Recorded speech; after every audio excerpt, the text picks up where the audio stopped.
Cormac McCarthy fans, today we're going to be talking about one of McCarthy's greatest novels, Suttree. And it's sad that it's one of his least read because it is probably his most philosophical. And most of the time, people take a very existentialist approach when looking at Suttree, and I've done this myself on the channel a couple times. But today, I want to take us a little bit deeper and integrate the French philosopher Maurice Blanchot's philosophy into Suttree and explore the concept of silence in Suttree. And if you guys don't already know, Right Conscious is the headquarters of everything related to Cormac McCarthy on YouTube. I have 150 videos or more already on McCarthy in the playlist down below, so go check those out when you are done with this video. And so one of the big things I believe on this channel, and that's why it's called Right Conscious, is that language doesn't necessarily have a conventional utility. It's not just to say, hey, go grab me a beer from the fridge, hon. But instead, and especially with authors like McCarthy, who are beautiful writers, and with people who have deep wisdom, language turns into something transformational that is meant to be somewhat of a map for ourselves and for others to follow toward greater modalities of deeper understanding. And I got some of my ideas today from my boy, Dr. Patrick O'Connor, in his book, Cormac McCarthy, Philosophy and the Physics of the Damned. I'll put the link down in the description below. I've also interviewed him on the channel. It was the first interview I've actually ever done, so it was a little bit shaky on my end as the interviewer, but it's, I think, over 90 minutes and some of the best Cormac McCarthy interview content I've ever heard because I obviously asked pretty crazy questions. I opened the whole thing with a kind of sexual phenomenology joke. But anyway, those links are down in the description below, but I have to give him some credit because I recently reread his book and he talks about a lot of this. And so one of the main aspects of Suttree is this idea of silence. Suttree isn't the most expressive or extroverted character unless he's drunk. And once again, we're kind of caught at this idea that is silence just mean that you're dumb? Does silence have a utility? But when we go back and we look at human reality or life before language, life out in nature or in small bands and communities, we look at the myths of our society. Then within all that, there is deep silence. Even cultures like monks and more traditional oral cultures don't speak as much as us. And language is the gateway for a lot of us in today's society to obviously make money and to communicate and all of that. But in older times, even going back to the 1940s with Suttree in Knoxville, Tennessee, it wasn't as big of a deal. And there's something that language fails to capture. Language does not show us small little expressions of the unconscious, pheromones, the kind of omniscient aura that surrounds all of us as we are going through our entire life. And so when we start to engage in silence, we start to engage with the unconscious and with these silent characters in the novel. When we engage with them, they actually refract back onto our own unconscious, which then we can actually reproject back on to analyzing their unconscious and what's going on in that. And this is actually a very philosophical lens to look at literature through. And this is why McCarthy is so good, because typically, like when I look at a Haruki Murakami novel, I love Haruki, but it doesn't, and even though he does kind of have that minimalistic silent style, it doesn't create as much contemplation as McCarthy, because we are, when you're reading a McCarthy novel, we are dealing with the primordial void. And once again, the easy route to take with Suttree, which I think you have to go through, you have to move through this to kind of go deeper. That's what we're going to be doing today, is obviously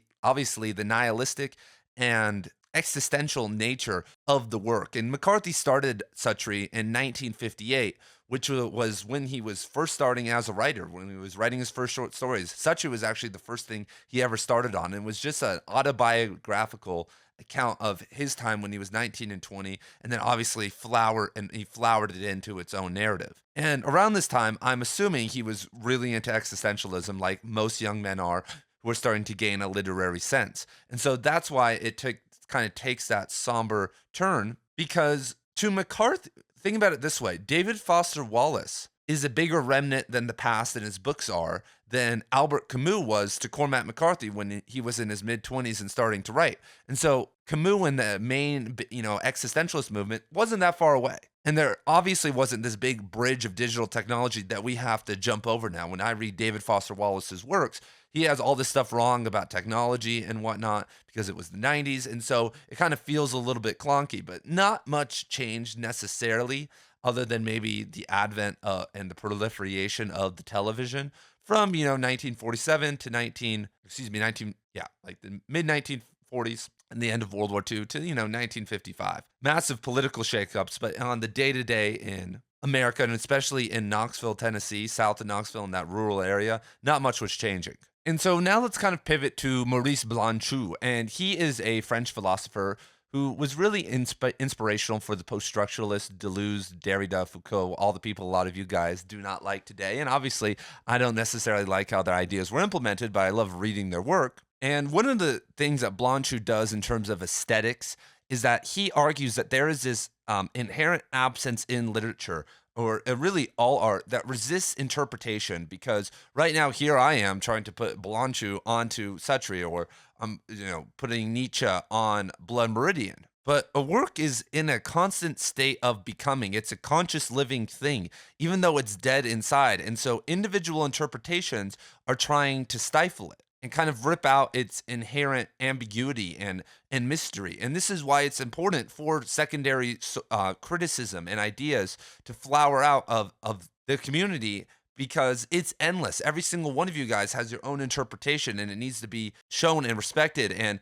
it can almost grasp all of society if done in an entertaining manner, because we can connect this stuff to anything. There really is no core interpretation. Even though we can philosophize on the right interpretation in terms of what Cormac McCarthy was trying to do, that still doesn't mean that it's technically right for us. And it doesn't really matter what is right in the long run, because we can do whatever the hell we want with literature. That's the whole point. That was the essence of my critique of the Windy Goon Blood Meridian video, is that instead of summarizing like a high schooler, you can move into the endless space of interpretation and analyzation, which is an artistic form of the imagination, which is a two-way channel to help others engage with their own imagination. I never let my high schoolers write summaries. That's the biggest thing I've fought with my 14-year-olds with this year.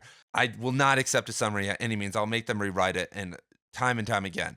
And most people never had a teacher or a professor or anyone that did that. They just kind of cruised their way through, made it through, and never really learned that we are not spark notes. And so with Blanchot, in this void of nothingness, there's this massive potential. And you guys can already kind of see how we've moved into the postmodernist, post-structuralist sense, because Blanchot doesn't believe in these universal truths and these ideas. He believes in engagement and action rather than these dry academic realities. And so what makes this really cool, though, is that, and how it relates to Suttree, is that language isn't this communicative, hey, go get me a beer thing. It's rather this force that is impersonal. And in this impersonal force, it becomes an existential medium where we get to explore the ideas of death and life, which is actually the inherent core of what Cormac McCarthy was doing with his ideas in Suttree and with his ideas of silence. And Suttree's kind of negation toward his own self and reality. That perfectly aligns with Blanchot's negation of literature and really of language in general.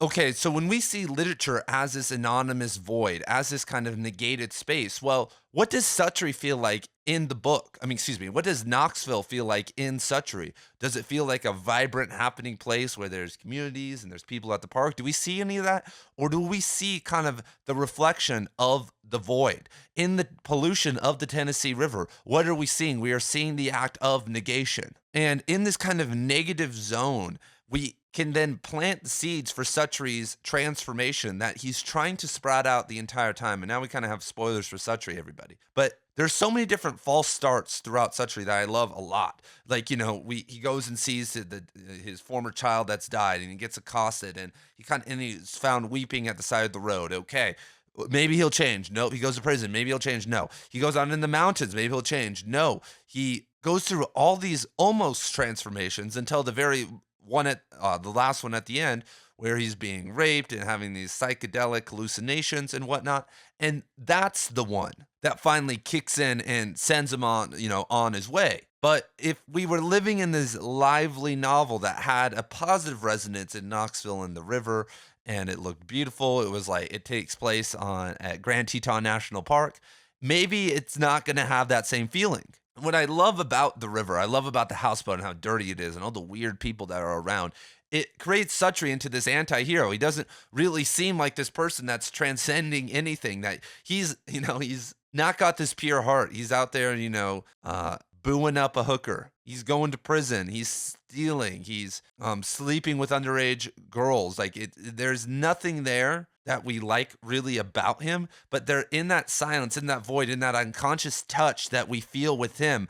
We want to see him grow. We want to see him flower. And so I like how McCarthy kind of took this Hemingwayian concept of the river, which was seen as a healing force in Hemingway. When you look at like Big Two-Hearted River and a lot of the Nick Adams stories, Nick is fishing, and much like what Hemingway was doing, through the flow of the river and of the fly fishing instrument or the fishing pole, he starts to heal some of his trauma from childhood and from war and all these various things. And the river and trout are actually seen as a healing modality or figure in a lot of Native American tribes. And so that's kind of what Hemingway was on.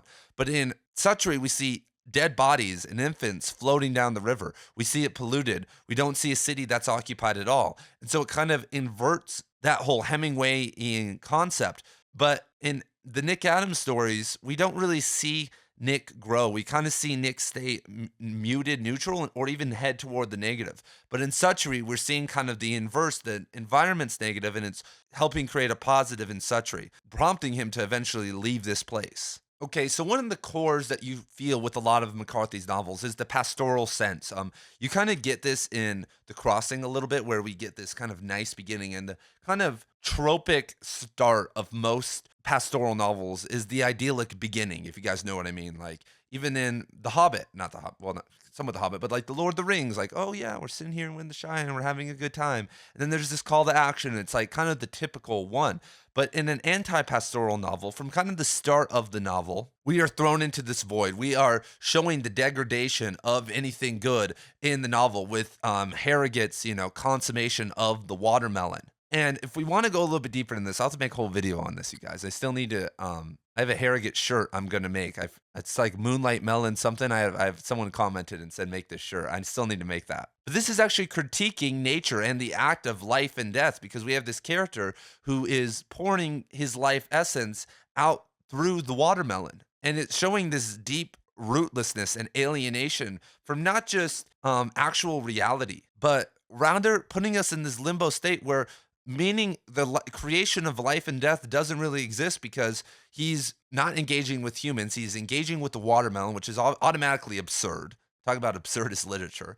But Harrogate is not engaging with women. He's not going to settle down and have a kid. A lot of these characters who are in this novel are degrading themselves and not moving toward any form of consciousness or life. And that's why that's such a potent symbol, potent watermelon, because Harrogate's not just stealing a watermelon and disrupting some farming community. He's okay. Well, let's move on. Like I said, we'll do this in a different video another day. Gonna have to give you guys a play-by-play in my Cormac McCarthy course. If anybody wants to join it, it's $5 a month. I have a 10-hour Orchard Keeper course. We're working through Outer Dark. I'm gonna launch a Stella Maris and Passenger course very soon. Working on that. We have some blood meridian videos over there. But anyway, in the Orchard Keeper course, McCarthy in the Orchard Keeper writes like really crazy sometimes, and his fight scenes are almost impossible to follow. And so I had to read them over and over again, and I kind of act them out and show you guys what's happening from like a martial arts sense. And so if we go any further, I'm gonna have to, I don't want to start moving into seedy territory, if you guys know what I mean. All right, and also while we're here, if you guys want Cormac McCarthy apparel, hoodies, long sleeve shirts, streetwear, just go to shirtlore.com. I have, I think, 13 Cormac McCarthy designs. A lot of them are pretty fly, in my opinion. If you want to show people that you are a reader. Oh, wait, no one is going to know these books. I've worn, I own all these shirts, and this is what I mostly wear out in public because, it's just because I bought these shirts and I have so many and they're really comfy. And so I've been confronted by some people, but I have worn these shirts on hundreds of outings, we could say now. I mean, probably getting close to 1,000. I've been selling these shirts for 2 years now. And what's really funny is that, you want to go out in the world and it's like you're wearing a Nightmare on Elm Street shirt or like, some famous, even Pulp Fiction shirt. But instead, because no one reads books, no one knows what you were wearing. And one day I actually wore this Outer Dark shirt right here. And, the only time people ever confront me is the only time people have ever said anything to me or for my Blood Meridian shirt. And then one dude mentioned, saw the All the Pretty Horses shirt and was like, oh, I love that book. But those are McCarthy's two most popular novels. But I was at a museum one day and some old lady pokes me. She's like, poke. And she's like, is that a Cormac McCarthy shirt? And I'm like, yeah. And then she was like, my ex-husband was a Faulkner scholar, and she tells me how he was a jerk, but he loved Cormac McCarthy, and we read him back in the 70s. I was like, holy hell. And she read Outer Dark back in the 70s. Had a good talk with her. So anyway, I want to sell that to you guys. Like, hey, every single time you go out, you're going to meet people that are into books, but it happens rarely, but when it does happen, it can be pretty fun. And it just feels good to be repping novels. Like, if I'm going to rep anything, I want to rep some of the greatest art of all time. Anyway, moving back, I had to kind of create a pivot point from the watermelon scene. So one of Blanchot's main postulations about the activity and engagement of literature is it actually is supposed to build communities. And I actually love this theory because that's what I'm trying to do here. It's not just about our individualized interpretations. Even though you're hearing Ian Kadnak's interpretations on this channel, we're supposed to be coming together and building a community around literature because just like how our individualized narratives and our individualized views of God and reality are not necessarily important for the heightening of consciousness of the human race. And many libertarians and conservatives would disagree with that. What Suttree has to do in the novel, much like what Billy Parham has to do in Cities of the Plain, is move beyond his isolated self, move beyond the personalized self, and move into the community and understand our shared humanity. And that's what we see with these hallucinations at the end. This is what we see in the epilogue of Cities of the Plain. This is what we see in McCarthy's novel. This is why, Life. This is why he joins the Santa Fe Institute and has a kid at a very elderly age and gets married and does all this. He started to renew parts of his own humanity. But McCarthy is actually making in Suttree a post-structuralist critique, we could even say with a lot of his novels, that the reason, so we all want this humanity. We want to be able to reach this. So let's say we're all these individualized people right now and we're striving to make this community. Well, what's in the way of that? What's in the way of that for most of McCarthy's characters? What's in the way of that for Billy Parham in The Crossing? Well, the inherent violence of human beings down in Mexico or in Knoxville, Tennessee, the degraded people, the people who have lower consciousness and who are preventing this. But what's preventing them? Why are they doing this to us? Well, it's actually a critique of capitalism because capitalism, and don't worry guys, I'm not a communist or a socialist. I understand the merits of capitalism here. But there is, capitalism has its flaws, obviously, and this is one of them, which is that morality and commerce are at odds because there's this idea of dark capital. This is like one of the worst parts of capitalism is that there are people who engage with the dark capital who will use capital or will gain capital by any means necessary, find any law, break any rule. And when this potential exists on the edge of polarization, it will always be utilized. And it has a much more negative effect than we realize, especially kind of in these older days where there weren't as many laws. Today, but today it actually reflects more on the environmental lens inside more so than on the human lens. I mean, I guess it could if you start getting into what's happening in a lot of the major cities in the United States with homelessness, drug addiction, and anyway, we don't need to go there, but obviously Harrogate fails to achieve this American dream. With Harrogate, we're seeing this blind ambition, this endless monotony, trying to get rich, this, engaging in the rat race, which is the dyadic quality to what Suttree's trying to experience. Suttree is a fisherman and he has a trade that he can make his money and kind of live his life with, but he's looking for something more. That's not just everything to him. He's a hard worker. He knows what to do, but he's trying to go somewhere else. With the girlfriend that's a prostitute, he tries to step into wealth that way, but that doesn't feel authentic either. That's an endless exploitation of dark capital itself. And so in this novel, McCarthy is trying to show us the inherent complexity and dyadic qualities of capitalism and progress. And this is, once again, speaking to this void. It's asking Suttree to grow. This land of dark capital and broken dreams is giving Suttree the opportunity to transcend. And moving beyond the watermelon scene with Harrogate, Suttree is actually engaging in the exact same thing. This is why he is avoiding any deep relationship with women and children. When he gets with, I think her name is Wanda, that, very young girl out while they're pearl fishing, I feel like he almost manifests her death. that he knows it's coming to a head, and her dying is almost a relief to him because of the nature of what he's doing. He already abandoned his first wife, and his child is dead. We're having, children are obviously the greatest symbol of the coming generation, and women are the ones that are able to, continue on the human race for men. And we see a lot of different roles Suttree rejects. He rejects the young woman. He rejects Wanda. He rejects the older enchantress. He rejects his old wife. He rejects his mother. He rejects all these different people and this idea of femininity because it's one of these traditional roles. And like one of the most overt aspects of this is that when a nurse offers herself toward him and he rejects her and flees, but where this was going to happen was an ex morgue. You kind of see this, McCarthy is layering so deep here. These things aren't coincidences. And so here are just some of the ways I think Blanchot's philosophy kind of is embodied in McCarthy, and this kind of takes us a step beyond the typical existential nihilistic reality of Suttree and into the kind of this deeper rejection of life but while simultaneously existing with death.